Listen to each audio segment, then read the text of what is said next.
So it's the end of the day, but I'm going to do the world's quickest video on how to make a Honey Deuce, which is the viral drink that they have every year at the US Open.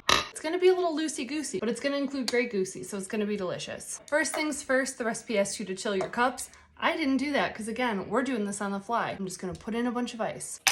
They call for 2 different kinds of liquors. They want Grey Goose and Chambord. Now you can do this with any vodka, but literally Grey Goose is on the cup. Recipe calls for 1.25 ounces of the goose. I'm measuring with my heart today because I don't have time, and I'm pretty sure I don't own a jigger either. And then finish with about 3 ounces of lemonade.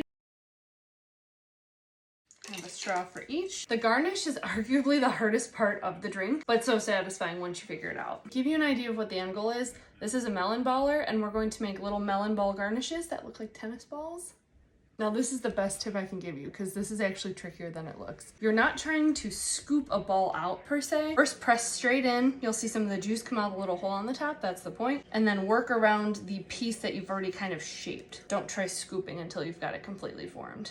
That is how you're going to make a perfect melon ball for your Honey Deuce. Ta-da! Now I plan on doing a much more thorough job and making them look a little cuter. Plenty of tournament left to do so, but I wanted to get the recipe out in case you're interested in trying it yourself. We'll link the melon baller and anything else I can in my Amazon storefront. That's good.